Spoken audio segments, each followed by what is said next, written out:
Hello, everybody. I am with Shannon and Kurt Schultz with the Pottawatomie County government.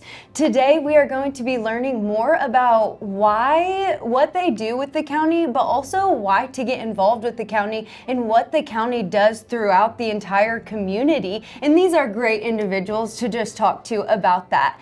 And so Kurt, we know as the director of maintenance facility here over the county, but he also is the captain of emergency management volunteers, right? Correct. Yes, so he also volunteers his personal time for the county as well. And Shannon, this is kind of where I'm going to throw it over to you because Shannon is Kurt's wife, but Shannon, you have a full-time job completely separate of the county, correct? I do. Yes, and then you also volunteer your personal time here for the county. So what I want to go into is how you volunteer your time with the county outside of your main roles. So as far as volunteering, we've been involved about 4 years, and it was just to find a way to support our local community and be involved and make a difference.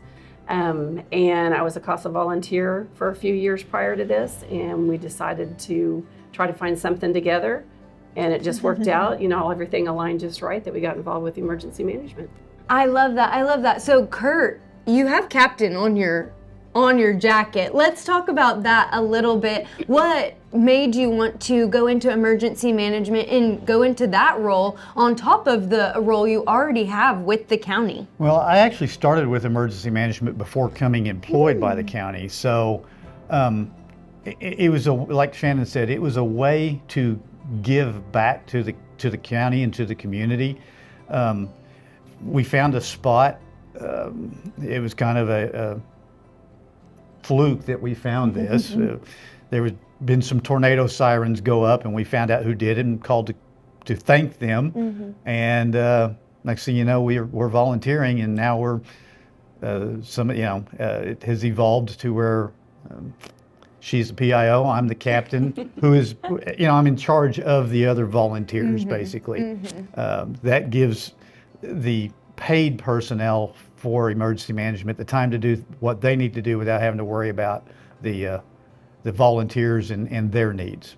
I absolutely love that, and you made a great point, Kurt. You said you were just curious about who was putting in these alarms right next to your home. So are you a Shawnee resident? Are you all Shawnee residents? We live outside the city limits in the county. Awesome, yes. awesome. Yep. And if you live outside of the city limits, you do definitely need to know your county government because they do a lot of work in rural Oklahoma and outside of the city limits, but also if you're in Shawnee city limits, there are multiple great ways to get involved with the county. And so Shannon, this kind of goes to the big event that the county and specifically emergency management puts on that I believe all of Shawnee community at least recognizes a little bit whenever we speak to this event. So tell us a little bit about the drum roll Touch a Truck event. That's right. We actually call it Touch a Truck and Beyond because a lot of people are used to Touch a Truck events. Kids get to climb all over fire trucks and police cars, but we go beyond that. So we have a lot more equipment. You're going to see, there'll be helicopters, there's graders, there's tractors, there's heavy equipment. There's a lot of different equipment. There's tons of emergency responder vehicles and equipment. But we go so much for, beyond that, things that kids don't normally see up close and personal, or their parents either. But it's our big event, and this is our 4th year to have that and to co-host with the CPN's Emergency Management Department. So yeah, I think it's grown, well it has. It's grown bigger every year, and we've had more participants every year. This year, right now, we're sitting at 60, but it's growing every day. So, and everybody gets used to seeing those blue flyers around town and all across social media on Facebook. And Kurt, so as the director of the captain of emergency management, what can we expect from the Touch a Truck and Beyond event at the event itself? Well, we're going to have 70 plus agencies. They're going to be laid out in a way that it's the participants will have a good time. The attendees will be able to get through and see it all and have hopefully a wonderful time out there. So over your years and all of the experience you have with this event, what is your favorite experience from this Touch a Truck and Beyond event? Well, it's a little crazy in the beginning to get all our partners in there, but what I've really liked about it is the seeing that the little children's faces light up when they see, there's a bomb robot out there driving around that they can go in and actually, some of them will get to sit down and drive, and their faces light up, and the new experiences that they have while they're there. Oh, yes. I love that, Kurt. I do like what you said, though, about the experience. I get so tickled because it's not just the kids' faces who light up, it's the parents. I know. Like, you see a 5-year-old kid climbing around on a tractor, and behind her is her dad, and he wants to climb up in there, and he takes his turn with her on his lap. Yeah. So we really enjoy seeing the everybody's faces light up, but it tickles me personally to see the adults. And that is such a great way for us to get involved in our emergency management Touch a Truck event, and to everyone show up at that event. And this is a way for the community to also get involved with the county and see all of the different partner agencies that the county work with as well in our community. And so as we're talking about emergency management, you guys can maybe put the pieces together that emergency management vehicles are your big fun vehicles with the sirens. Emergency management also comes in whenever there's a natural disaster and all of that. So they bring out their big trucks and all of the things for those kids to be able to get involved and be hands-on. So this evolved from you all being curious citizens in your own neighborhoods. You made that phone call and you realized, oh, this is a way for both of us to get involved and make a difference within our county. So Shannon, you also are, I don't think we touched on this enough, but you're also the PIO for emergency management. What did that look like for you to be like, hey, I'm gonna dive in and take on this role?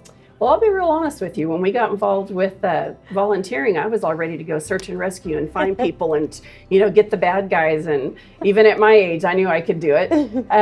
But as time kind of evolved, I was asked to take the position of public information officer, which they hadn't had before. And at first, I was a little disappointed that I was just going to be sitting behind the keyboard.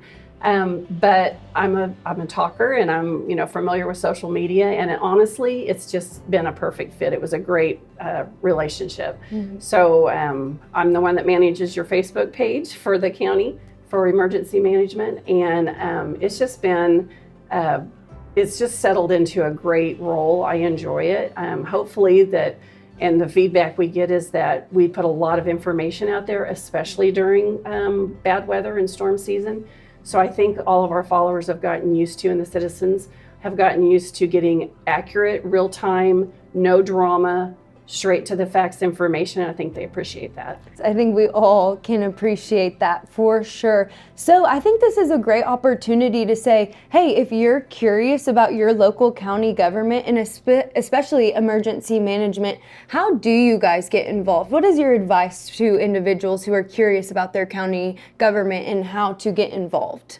I think, when we've put it on our Facebook page too, we're always looking for volunteers, but there are multiple ways across the county, not just, within emergency government or emergency management. There's definitely more roles there too. But all you have to do is just look and ask questions. We didn't have any idea where we were going to turn to. And it was just kind of a fluke thing with the siren. And then there was a post I saw on Facebook that the previous director had put out, just looking for volunteers. Mm-hmm. There's paid positions at emergency management, but they need a lot more help, as several different agencies in the county do. So. Aren't these individuals just so great? And these are the type of individuals that we all are encountering as we are learning more about the county. But I am learning that the county government is such a tight-knit community in itself, and there are easy ways to get involved, and there are great ways and great opportunities to make a positive difference here in your county. So let's hear the Facebook page. What is the emergency management Facebook page so that we all can follow and be up to date with real-time events and everything that you were saying, Shannon? Well, it's really easy. It's Pottawatomie County Emergency Management. So it's a mouthful, but you will find it very quickly. And yeah, definitely like the page and share the information. We started out 4 years ago with 93 followers, and we hit 13,000 last week. So, you know, for a part-time PIO and mostly volunteer staff, I think we're doing pretty good. Yes, doing amazing. And the county is only going to continue to grow, and we're going to need more and more involvement. So thank you so much, Shannon and Kurt, for all that you all do throughout the county and in your personal lives as well. Thank you guys so much. And be sure to check out the Touch a Truck and Beyond event through their Facebook page, but also go to Pottawatomie County OK.gov to learn more about the maintenance facility director, your county clerks, all of the different departments within the county. You can find right there on their county government website. So thank you, everybody, and I'm excited to continue to learn more about the county together. Bye, you guys.